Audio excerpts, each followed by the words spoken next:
You already know what the fuck it is. You in here with your boy K the fuck ass in the dungeon, man. We about to go live once a fucking again.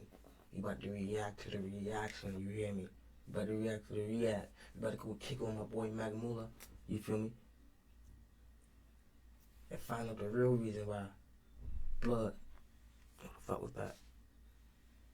Anyway, by Bloodhound, Lil Jeff got killed. We about to dive deep into this shit, yo. We did a reaction on that shit. Now we about to do the reaction on why he really got hit. You feel me? So sit back, relax, and if you ain't got you one, roll you one up, and if it's already rolled, like that motherfucker, you heard me. Let's get into it. No, oh, I almost forgot. If you ever in your DMV area and you try to get hit up like that subway in Harlem, like that Zub in Harlem, you gonna get tatted up. How my niggas say, tat it up, tat it up, tat it up. Nigga, favor went off, but anyway, you trying to get that tat done? Come holler at your boy. You gonna get you in and out for the low. You feel me? The lowest prices in town. If you ever try having that booth, get your little freestyle, whatever you try to get done, fuck with me. I'm the best engineer in town. We doing shit big over here. I ain't get these rocks around my wrist and neck for nothing.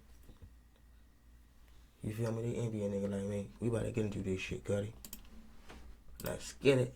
Are allegedly claiming the lives of 11 people. Go like, Unfortunately for the Bloodhounds, in early June, the now infamous day would come when Lil Jeff would lose his life. And then a few days later, the Bloodhounds would experience another enormous loss. This being one of the other most buzzing rappers associated with their block, as their close friend and affiliate Lil Scoom would be gunned down around midnight. What up, Moolah Gang? It's your boy Mac Moolah, aka I'm back with another video. Y'all know how we rock it, man. Clown stock it, right. Man. Keep You in the building with your boy K the fuck ass and your boy Mac. Man, listen, check it out. This is the real reasons behind Lil Scoom and Bloodhound Lil Jeff dying pretty much back to back. I think they died in the same month, like the same 30 minutes. Something crazy from the grave. We finna see what's going on. Let's get it. Let's get it.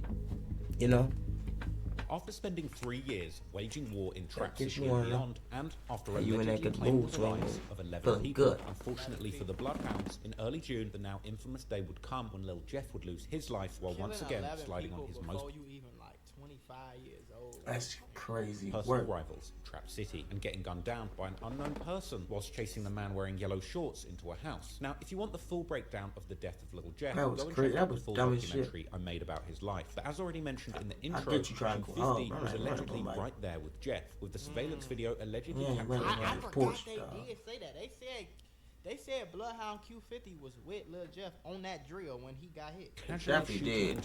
They say he bold and dragged him away from the scene. That car was driven by a cap, woman who would then seemingly contact the police after crashing her car about 2 miles drive away from the scene. I gotta use you for this covert mission because we got a victim saying that she was shot at 6-7 in Rose. Her car is damaged. I'm trying to see what unit 7 is sitting over with her. She's at 6-7 in Halstead right now. I'm trying to get more information from her. They gonna take the crash because she crashed at 6-7 in Halstead, but they need a car over there to verify that she was involved in the shooting or not. The woman would seemingly also tell police that she had witnessed the shooting and that she was willing to cooperate. Crash out. 321. You want us to take her to 3 or so we can question her, or what you guys want us to do with her? She said she did witness the shooting, right? Unfortunately, she saw people that jumped off the vehicle and she was there when it happened. Did you want her to take her up to 3, this witness? Because she did witness the shooting and she's cooperating. I mean, if she's cooperating, then I'm assuming her car doesn't work at the moment because of the accident. 321, is that correct? Her vehicle not working? Alright, so if they just want to bring her back here, we can grab everything that we need, and then maybe we can get her a ride home if she needs one. That's not a problem. Meanwhile, Q50 and the Bloodhounds would allegedly take Jeff's body to a nearby hospital, where Q50 would allegedly be captured by the security camera in the same outfit from the drill. That's Q50, and he got the same outfit from the drill. He gonna get locked up. I'm surprised he's not locked up already. I would not be surprised if that nigga just get locked up for some murders and we never see him again. He gonna get locked up with that body. Like it seemed like that's how they do. Like maybe like 3 to 6 months, we got a new crash out, whether it's Chicago, St. Louis, DC, wherever that. We got a new group of crash outs that's crashing out, and then you watch them crash out, and then it's over. Every time, it's the same. Carrying Jeff with another man. Cause you ain't even have enough sense to take your jacket off, bro. Like. Be identified, but there was nothing to be done, and Jeff would already be dead on arrival. Yeah, last name gonna be Harris. Jeffrey, July 12, 2002. That's the DOA? Yeah. The fate of the man wearing the yellow shorts, on the other hand, was seemingly unclear. So they say DOA, I mean, dead on the ride. I mean, that means he was on the scene. Whether there even was a second person shot or not. If I'm not mistaken, the second person shot has nothing to do with us. We only got the one GSW that just became a 0110. Okay, do you guys know where it originated as? Like it's in the district car, or it's not for CPD? From when I talked to my car that was at the hospital earlier, they said that there was another officer there, but I can confirm for you and see if they make sure that there's an actual officer there for that second GSW. Okay, Trevor, I haven't got any. Oh, they sound positive as shit. Providence is calling now as well. They want to know what we're doing with the car for my first person shot. Says it's still there, blocking traffic. All right. So the GSW to the chest, clearly that's the current one that we're on that 324 has for the paper. The other victim was our GSW from earlier from Providence, and then they transported themselves again to UFC. Apparently he walked off and didn't want help. That is that gentleman's car that is left at Providence. He wanted nothing to do with it. He just walked away from us. He wanted no services at all. And then the paper car from that, which is 13, they're going to see if they have maybe a number from somebody who is unseen. They don't know if they do. Nigga sound what? No help, nigga. The detective, the car is not walking because I was able to drive past it. But after Jeff's death, the Bloodhounds would react on social media, with Vert saying how he'll cry later, while seemingly implying that now was time for revenge. While Lil Scoom would post how Lil Jeff's death didn't even feel real. Q50, meanwhile, would make several social media posts in the days following. I really don't understand. What do you mean it don't seem real? What do you mean you gonna get revenge? He was running up on somebody else. Killed, bro. Ain't like they caught him slipping. He tried to catch somebody else slipping and got hit. How can we sit here and man. Of course, okay, that's y'all homie. Of course you gonna slide for your man, but you can't say it how you said it. I feel like that's just fair game. You came and did what you was finna do. You know? Real shit. That's fair game. You can't. Real That shit, don't make boy. us ops and none of that gang. Like, I don't get that at all, bro. Like, I just don't get that. Like, if my homie tried to rob somebody, bro. If my homie tried to rob somebody, and he ended up dying from the robbery because folks ain't go for that, and he blew his pipe, like, I'm gonna feel sad about he blew my his homie. pipe I ain't like gonna be out here like, man, fuck them niggas. he blew his pipe like right. While he was grabbing us. Come on, man. You like cuz you went out now they my ops. going hard. Pause. Listen, And them niggas held their own. That's what I'm feeling. I'm mad at them. I might slide on them, but I ain't gonna say they being taught with them people. Every single way. Now, I became a millionaire by the time I was 23 years old. I'm going to teach you step by step. Because if you say the album would also drop. Because if you say you been taught with him, then that's a whole beef. He just ran down on somebody and they went the wrong way. Y'all go handle y'all business and that's it. Ain't no beef. I don't even know what they talking. Through Lobo's good friend and fellow NLMB veteran Lil Bibby's Grade A Productions label, foreshadowing how Q52 would eventually sign with the same label. But meanwhile, the Bloodhound's biggest boss, Trap City, who had allegedly just killed one of the Bloodhound's most important members in self-defense, would begin to understand that the limelight was also on them now, and they would begin to engage in the beef much more publicly. Spearheaded by the alleged Lil Jeff Killer and the leader of the new Unk Gang movement against the young, snorting street demons, I Trap Rob, who despite being much more mature and peace-pushing in his overall message, would also post how he can't wait until all the Bloodhounds are dead. One of the alleged Yellow Shorts candidates, Man or Mainsky, would post how they stood on business for his little brother, which is likely a reference to Leal, but also saying how they won't stop until the rest of the Bloodhounds are dead. The same message would also appear to be echoed by the young Trap City rapper Tero, who would even release a song with a music video titled Dead Troll, with that title being an obvious reference to Lil Jeff. In the song Tero music video. I don't understand that shit either. So you know that he was trolling. You know he died from trolling. So you gonna troll the dead man that was trolling like he don't die. Titled Dead Troll, with that title being an obvious reference to Lil Jeff. And in the song, Tero raps how someone thought he was bulletproof but died off the first shot, and that their ops better fall in line because the last guy who tried to slide didn't make it, as well as saying that the dummy died on the hit and calling him Bugs Bunny. Tero Dummy would also died on the hit. He ain't no dummy. He was just a person doing body. So what, to make you bulletproof that you talking crazy? Because if the word on the street is true and Lil Jeff got 11 hats, that mean he done blew down 11 people. That mean right there, that mean somebody on your side of the war was getting their ass spanked, just like he got. So don't try to act like it's a one-sided thing. Like, oh yeah, last time somebody slid, you know what happened. That don't even make sense. But niggas be slow.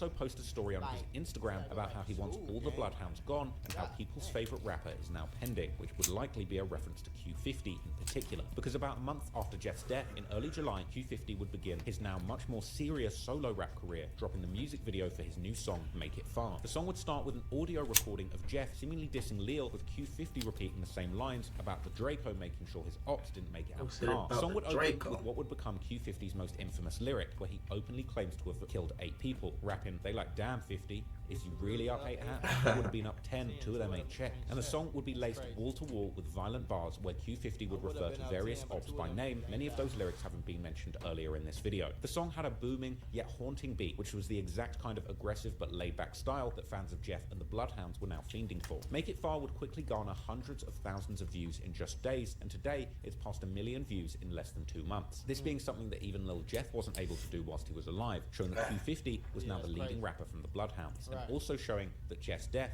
and the infamy that followed as people would learn about his story was now pushing the popularity of Q50's music to completely new levels. Q50 was also clearly making more effort on the mic, and the overall production quality had improved greatly from his first songs. However, despite Q50 grabbing the torch from Jeff as the most lit rapper affiliated with the Bloodhounds, unfortunately, only a few days later, the Bloodhounds would experience another enormous loss, this being one of the other most buzzing rappers associated with their block, as their close friend and affiliate Lil Scoom would be gunned down around midnight on the 7th of July, a few hours after seemingly visiting a house on the 700 block of 89th Place, which is located about an 11-minute drive west from Lil Scoom's hood at 89th and Burleigh, the house also being close to the old Burnside stomping grounds of Lil Jeff. A security camera footage of this visit would later get leaked online, showing an annoyed and perhaps somewhat nervous-looking Scoom arriving on the porch of the house together with a male friend and 2 other people. If you know, being a woman who attempts to let them in the house without seemingly having the keys. If the time on the camera is correct, this would have been around 9:21 p.m. Then, at around 11:50 p.m., the police would get an alert of shots fired near the house that Scoom had apparently visited. We're getting 24 rounds, 655 East 89th Place, multiple shooter, high capacity, and the second shot fired, additional 7 rounds at the same address.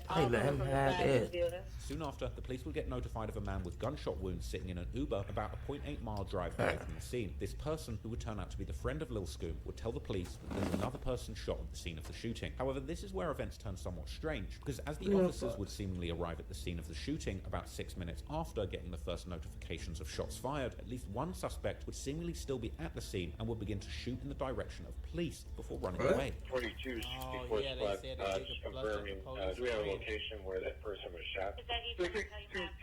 So the nigga stayed on the same way for the bus. Weird, bro. Oh, he blinked at the police live. Damn. 10-1-89 in St. Lawrence. He like, oh, shots fired. He's scared as shit. Yeah, his voice is scared. 10-1, they're shooting at the police. 700 East 89th Place, they're shooting at the police. Any more cars over there? 700 East 89th Place, they're shooting at the police. 10-1. And anytime police get shot at, there will generally be numerous patrol units arriving at the scene shortly. And this was seemingly no exception, as more police cars would immediately be sent to that location. Unfortunately, soon after this, the police would find Scoom laying on the ground near the possible location of the house seen in that security footage, with several gunshot wounds to his chest. Oh, hey, this ass up. What is the good address? 727 East 89th Place. 727 East 89th Probably let them shots go so it can confuse them, so they wouldn't call up us ambulance, so he wouldn't The police would then begin a systematic search of the area to find a suspect or suspects who had just taken off. 630 Adam. 630 Adam. While they set up a perimeter, just have everybody get 3 to 4 blocks north, south, east, and west. Let's do a systematic search. But then things would keep getting stranger, as the police were then notified that the possible suspect was still on the same street, only about 0.1 miles away from the shooting scene, reloading his gun in front of a building. This nigga going hard. Who the fuck is this? He crashing off for real. Can't be the same person. Reloading is crazy. 619 East 89th Place. Is a male black reloading a gun for a citizen wearing a dark sweatshirt with a white do-rag on his head standing in the doorway. 619 East 89th Place. Now, one would think that with all the police seemingly now at the scene, surely this suspect would be arrested promptly, but this was not the case, and the police were still not able to capture him, and they would continue combing through the area, where they would soon locate bullet cartridges at the shooting scene, with at least some of these being rifle rounds, likely indicating that this had been an orchestrated attack, not, for example, a sudden argument leading to a shooting. We got maybe sit somewhere and wait. Intersection of 89th and Langley, and there's also rifle rounds in front of 652 East 89th Place. Just for officer safety. The police would also find out that Scoom and his friend had been able to get an an Uber before the shooting began, with the friend seemingly being able to escape in the Uber, while Scoom would unfortunately not be as lucky, as he would later pass away at the University of Chicago Medical Center, down the street sitting where there Jeff like had he been shot. taken.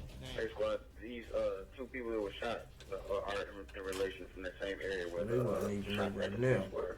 They were picked up by Uber at 701 East 89th Street, so be careful in that area as well. Meanwhile, more calls would keep coming in. They're now also being sightings of multiple suspects who had been wearing ski masks right next to the house that Scoom and his friend had seemingly visited, as well as sightings of 2 of the suspects chasing someone on the street. All right, the description that we got for that 619 East 89th place was a male black with a white do-rag, dark sweatshirt, standing in the doorway of the building. And then we got a second call, 701 East 89th place, for 3 males outside with black Durango, near a black Durango, wearing ski masks, one hand on a gray shirt. What time did that call with the Durango and the 3 guys come out? We got that one at 2352 for the Durango and the 3 guys, and then we got another call for East 7 and Cottage that just came out at 3 minutes after midnight. This one said that there was 2 guys with 1 gun. They were chasing someone, a male black wearing all white had the gun. The other male black had on a tracksuit. They ran towards Cottage. 731. They just slow as fuck. They ain't catching it. The defenders were standing there. One with the gun was wearing all white. 10-4 was most likely the one that shot direction of the police. All right, so the male in the black tracksuit and the one male wearing all white were most likely offenders that were shooting at the police.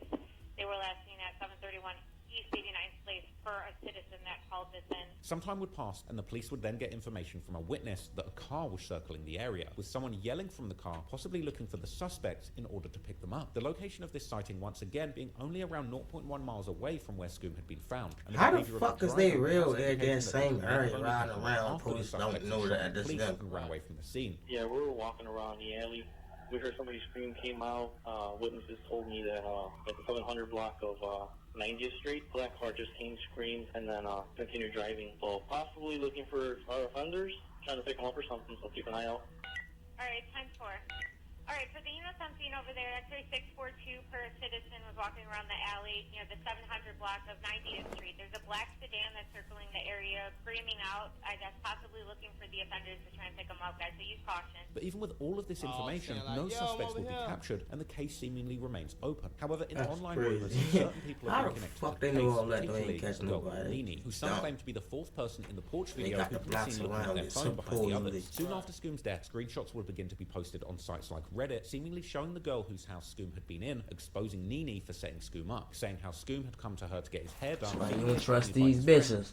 Fuck them hoes, man. man. Behaved weirdly, sneaking off into the bathroom to allegedly text Scoom's killers. Screenshots would also be posted allegedly showing how Nini was scared for her life now and planning to leave Chicago. And not long after, there would be an update of Nini allegedly posting herself on an aeroplane with the caption, "New Life." However, not everyone on Reddit was buying this theory, and some would argue that Nini was only being used as a scapegoat to distract from the real perpetrators. Other rumors about the murder seem to place the blame particularly on a set called Risky Road, who were located around 104th and Maryland in the North Pullman neighborhood and the far south side area. This is in fact the hood where incarcerated rapper Rondo Number 9 is originally from, and it appears that Risky Road and the Bloodhounds have been having some kind of beef even before Jeff's murder, as one of their most popular rappers called Risky Bands would post some stories in early June dissing Q50 by claiming that he had gotten the Bloodhound member Hothead beaten up in prison. There would also be some rumors that Scoom or the Bloodhounds may have had something to do with one of Risky Road's members getting killed, Scoom's murder then allegedly being a get back for this. Then, already the following day after Scoom's murder, Risky Bands would make a cryptic post that some Redditors would read as him claiming Scoom's murder. Soon, more rumors would come out pointing the finger at Risky Road, but to be clear, for now there is seemingly no credible evidence against Nini, Risky Road, or anyone else for that matter. As Q50 would find out about Scoom's passing the next day, he would simply post WTF on his Instagram story along with a picture of the two together, likely reflecting just how dumbfounded he was to find out he had now lost 2 of his best friends in just 1 month's time. About a week later, Q50 would drop a music video for the song 333 that also featured Postman's verses from Scoom, with the whole song and video recorded before their deaths. 333 would end up getting Q50 his first million views in less than 1 month, and despite all the losses he was facing, Q50 wasn't slowing down, dropping the music video for the song Splash Bros just 2 weeks later, this one now being over 1 million views too. Splash Bros started with another tribute to Jeff, with Q50 saying "Long live King Draco" and saying rather menacingly "Long live my brother, he probably killed your brother." And the track had back-to-back violent bars all about specific crimes, which we've already discussed earlier in this video. Now, Splash Bros is one of my favorite Q50 songs and has a surprisingly upbeat melody and beat which comes in stark contrast to Q50's violent lyrics, making for a uniquely bipolar listening experience that gets you in a mellow mood until you tune in and listen to the violent disrespect that is actually appearing in the lyrics. Q50 was now one of the hottest artists coming out of Chicago, but unfortunately there appeared to be some internal friction within the Bloodhounds, as the fans would soon notice that Q50 had seemingly stopped following Vert on Instagram. Vert would also make a post saying that he doesn't have a manager, which would make some people seemingly think that he had been dropped by the same management that was now handling Q50's career. Soon, Reddit would be filled with different theories as to why the two began beefing. Some were claiming that Vert was being too close with his old friends from Trap City, as there would even be an alleged phone conversation between Vert and Jeff that would be leaked, where Vert would appear to say that he missed his friends from Trap City, which Jeff would surprisingly agree with, before Vert even seemingly saying that they were now even with Trap City, which seems to point to the murders of Z Money and the revenge killing of Lil.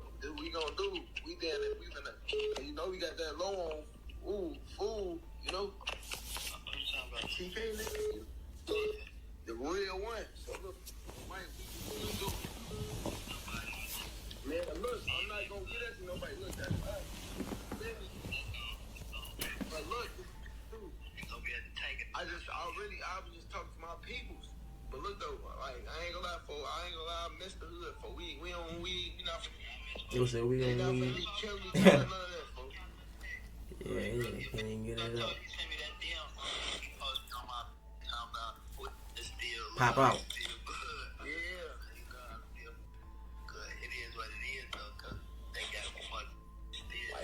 If you really think about it, oh, what though, that's even.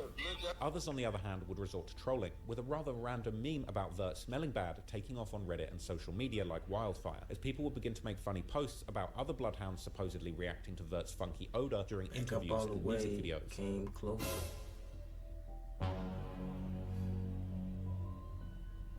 Probably do it on TikTok. Just type in my fucking name.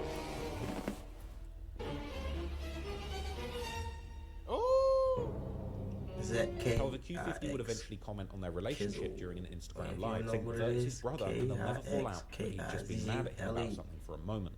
Follow the boy on TikTok. Follow me on the book and the gram too. Same feed, same tag. If you ever in this city right here, you trying to get attacked done, hop in that booth, get a photo shoot done, a video done. It seems that the two are back on come holler at your boy, K the fuck ass, gonna get you in, get you out. Yeah, you should look right. Q50 would be arrested. You feel me?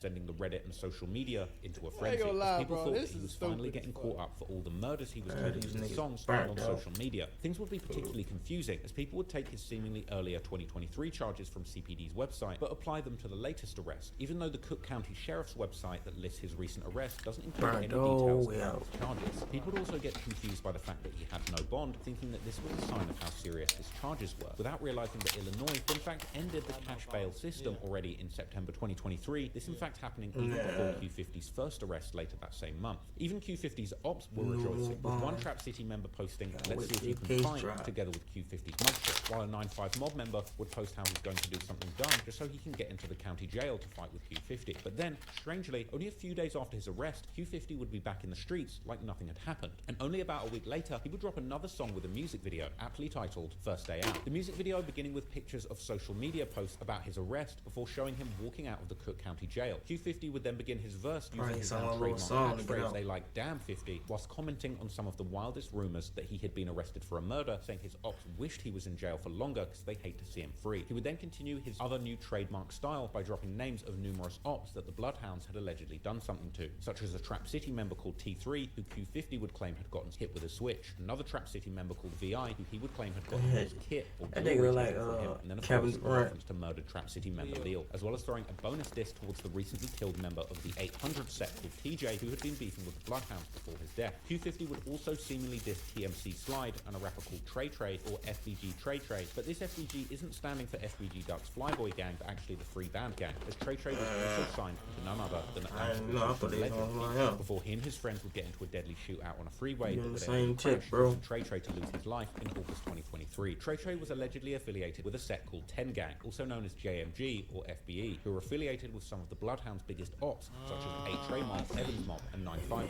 Q50 would also aim his disses towards Lil Scoom's alleged killers, as he would rap how it's long live Scoom and how he's going to kill a girl. This being a rather obvious diss towards that girl Nene, who had allegedly backdoored Scoom. This would also be around the time when many of Q50's old and new songs would begin leaking. One of these being a song titled Grade O, where Q50 would now aim his disses towards the Risky Road set, who had allegedly been the gunman behind Scoom's murder, rapping how he's driving through the hundreds trying to shoot a Risky Road member. The hundreds being an area in Chicago's South Side named after the street numbers that are literally in the hundreds, such as the 104th and Maryland that the Risky Road set claim. The music video for the First Day Out song would once again gather hundreds of thousands of views, and it seems that Q50 is now well on his way to becoming the next big thing out of Chicago. But with the amount of dissing that he's doing and the enemies he's making, it truly seems that him staying in Chicago can only end one of two ways. Bloodhound Lil Jeff left a menacing legacy in drill music in an incredibly short space of time. His brash claims of 11 bodies, which were seeded in his genuinely good rap songs, will likely fuel all kinds of theories and comparisons for years to come. But it's the way that Jeff lost his life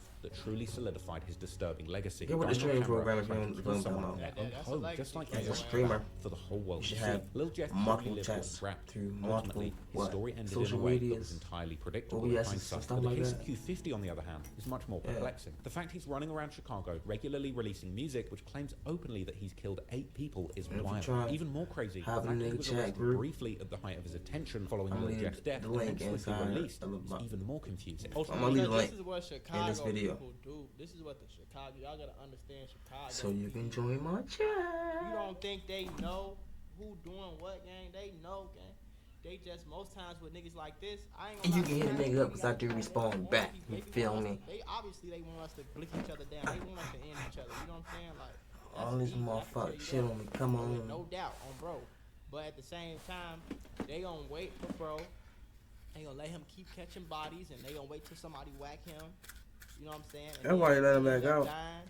Because they want somebody to kill him. They don't want him to sit in the jail. I mean, they sit in the jail. I mean, the state got to pay money for him while he over there. But if he get whacked, I'm telling you. Q50 is living a modern-day outlaw story in 2024. And while as a fan of his music, I certainly hope that he can continue using his talent to make art about his life that gives an insight into a unique lifestyle on the fringes of society. But I'm saddened by the fact that we all know that the street life can only end one of two ways, especially when you've got 8 bodies. And while it's easy now, after being completely desensitized to the outrageously high body counts of people like Lil Jeff, compared to 11, 8 murders somehow seems tame. I'm not glorifying it or belittling the value of those 8 people that lost their lives, but it really goes to show you just how far the senseless devaluation of human lives has gotten in Chicago. Once was a time when King Von was the pinnacle of killer rapper, with his open claims of 7 bodies lighting the entire rap game on fire with theories about whether or not he really did it. But nowadays, the idea of Q50 having 8 bodies is not just believable, but not even that shocking. As I said, the street life can only end one of two ways. Crashing out for the clout. But it's very possible that in Q50's case, he may end up proving to be the counterpart to Lil Jeff's story. Because if the notoriously lax Chicago police can catch up with him before his ops do, he very well may end up spending the rest of his days behind bars. Hope you make it out. Consequences of this lifestyle that Lil Jeff. Hope you caught up in that